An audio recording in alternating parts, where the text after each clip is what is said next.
Hey guys, what's up? Today we will be making the essential Magic the Gathering how to play video. When I first started playing Magic the Gathering, I found most how to play videos were fairly complex and I couldn't really figure out how the game worked from them. I do heavily recommend going to a local game store because people will be welcome to teaching you.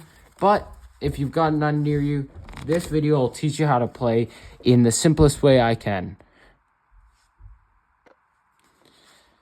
First things first, let's talk about what a deck is. Even though Commander, the 100 card format, is the most popular, I think the easiest one to get into is Standard because it's less cards, you can have repetitions of cards, and it's a lot simpler because you have less cards.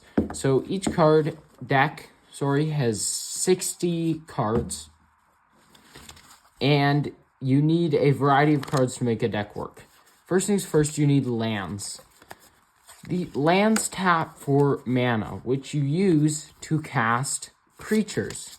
Creatures are cards that allow you to hit an opponent for damage or do other abilities set on the card. As the easiest way to explain, I'm going to shuffle my deck and show you guys how you would play your turn. After you've shuffled your 60 card deck, to start the game, you're going to pick who goes first. Normally, Magic the Gathering games are either one-on-one or a 4-player game. Or somewhere in between. Now, the first thing you're going to do to start off a game is roll for start. You and your opponent both roll dice. The standard is 2 6-sided. Whoever has the highest roll goes first. I don't have an opponent to play against, so we'll say I rolled the highest. Since I'm going first, I draw 7. 1, 2, 3, 4, 5, 6, 7. Once I've drawn my 7 cards, I would draw a card, but since I'm going first, the player who goes first never draws a card on the first turn. So you will not draw a card, but you will start with a land. Lands generate the utilities that you need to play creatures. Then, since I can't play anything else except for a Stabbing Pain, which you want to wait to destroy creatures, I will go ahead and pass. That means it's the next player's turn. Next, you'll go on to your next turn. You'll draw for turn. Since you get to draw this time, you'll play a Plains. Now you have 2 mana. You've got a few more things you can cast. You can cast a Mighty Leap or a War Priest of Thrune. Now, since this Mighty Leap needs a creature to target, as it says on the text, you'll want to play a creature. Pay 2 for War Priest of Thune. Now, War Priest of Thune says when he enters the battlefield, which is like you playing him, you destroy target enchantment. There probably isn't an enchantment on the board by turn 2, but you never know. But if there is, and you get this later game, you can play it and destroy a good enchantment. Other than that, it has a mana value of 2. To cast this card, you need to tap 1 white land, as it shows with the little sun, and 1 colorless, which it shows with the gray. It shows that by showing the number that you need to pay of any color. So I paid a black for that. After I paid 2, I'll play it. Lastly, he has something called Power and Toughness. His toughness is the number at the back. It's the right number. That means if he gets hit for 2 damage, he dies. But he has a power of 2, meaning if he attacks a player, they'll take 2 damage. In a standard format, people tend to have around 20 health. There are ways to gain health and lose health, but this creature can't attack her right away because he has something called Summoning Sickness. That means he he cannot attack because he entered this turn. There are ways to get around that, but this card doesn't have it, and most cards don't unless they say otherwise. Next, go on to turn 3 and draw for turn. I didn't pull a land, which means I can only play a 2-mana card.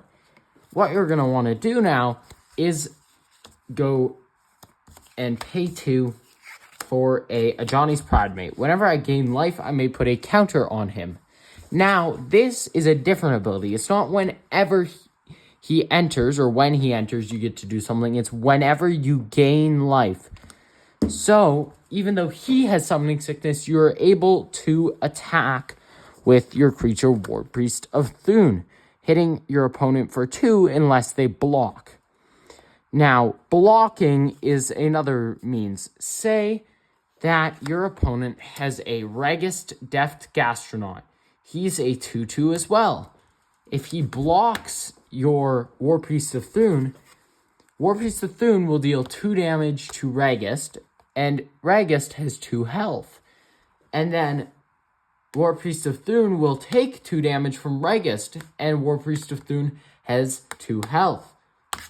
That will kill both of them. They will both die. When one of your creatures die, they go to an area called the graveyard. That means they're dead and they aren't on the battlefield anymore. It means you can't use their abilities or replay them. But there are ways to get around that in certain decks that tend to have the color black in them because that's the color of graveyard shenanigans. Now we'll go to our third turn and we'll draw. We got a land. You can play 1 land per turn. These are lands. With 3 mana, we again cannot play much, but we can do this. We will pay 2 mana for a Mighty Leap, giving Ajani's Pridemate 2/2 and flying. That means he can attack for 4 damage because he's a 2/2 and he gets +2/+2. Now, let's say your opponent has Wolverine, Fierce Fighter, on the battlefield. Since this also gives flying, Wolverine isn't able to block because Wolverine doesn't have flying or reach, which means he is not able to block a creature with flying. So, Ajani's Pridemate will likely hit your opponent for 4 damage. That will put them down to 16. Your goal is to put your opponent's life total at 0. Now, there are other interesting things. So there are other cards in decks that you need to know about. And they are just simple little cards that do different things. So, let me explain. Here is a sorcery.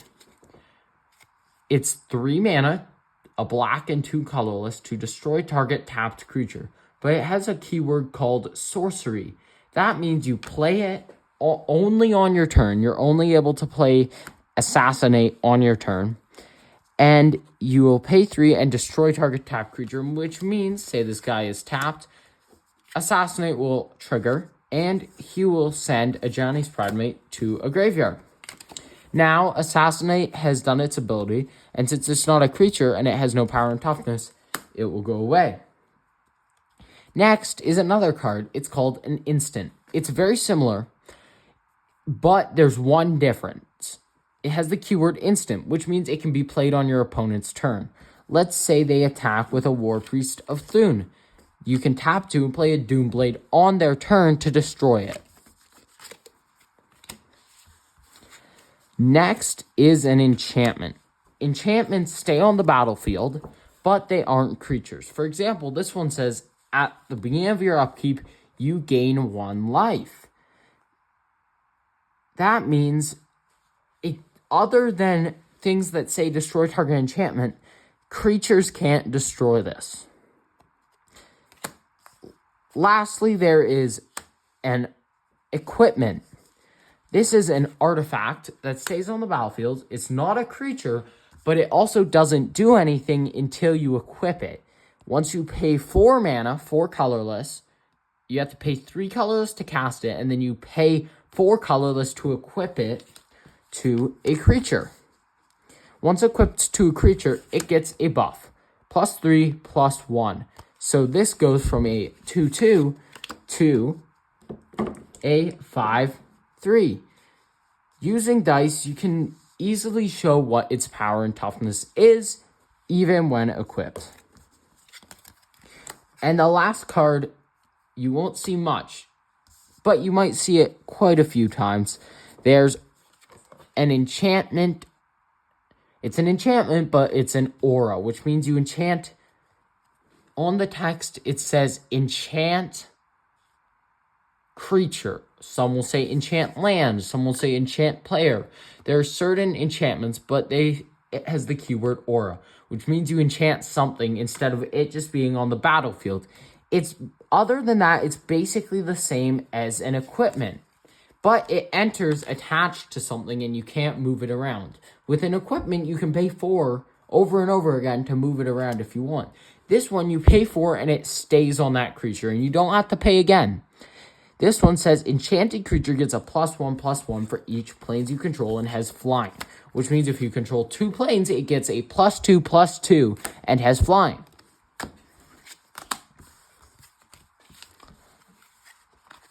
Other than that, if you're having any troubles with what cards do, just read the card. It usually explains it fairly well. Lastly, I just recommend that you go ahead and watch videos from other creators because they are much better at explaining very specific card uses than me. But if you buy a starter deck or you buy some packs to build a 60 card deck, there are a few things that might come with them. This right here comes with starter decks usually. This explains what you do on your turn and what your board should look like. So on the top here, you have your creatures. On the bottom, these are where your lands go. This is for exile, only certain cards exile things, and then this is your graveyard, and this is your library. This is where your life total will go, and then here's your hand. Your hand does not have to be shown, it can be hidden. On the other side of this card, we have a very well explained what you do on your turns. On your beginning phase, you untap all your tapped cards. So a tapped card is like this. That means you can't use their abilities. When you want to use an ability or attack, you tap. So you go to untap all your sideways things. Then you go to your first main phase. You can play a land. You only play a land once per turn. Then you can cast creatures and other spells. I missed this at the beginning phase, but you also get to draw a card after you untap. On combat, you declare your attackers. So my Siege Mastodon is going to attack Jimmy. So then your opponent goes, well, I don't want Siege Mastodon to hit me, so I'll block with my Ajani's Pridemate. Pachu blocks, and then combat damage is dealt. Ajani's Pridemate dies. Siege Mastodon takes 2 damage but doesn't die, which means he's at 3 health. Then on your second main phase, you play a land if you haven't already, and then you cast creatures and other spells. And then lastly, on your ending phase, your creatures heal. So Siege Mastodon goes from 3 health back up to 5 health. And then you pass the turn, and it's your opponent's turn now. I hope this video was very watchable and easy to understand when it came to learning the game. And if you didn't understand it, I just recommend you guys go to your local game stores that have Magic the Gathering cards. I'm sure they'll be happy to teach you, especially people in the back who are probably playing. Thanks for watching. Make sure to subscribe. See you guys next time.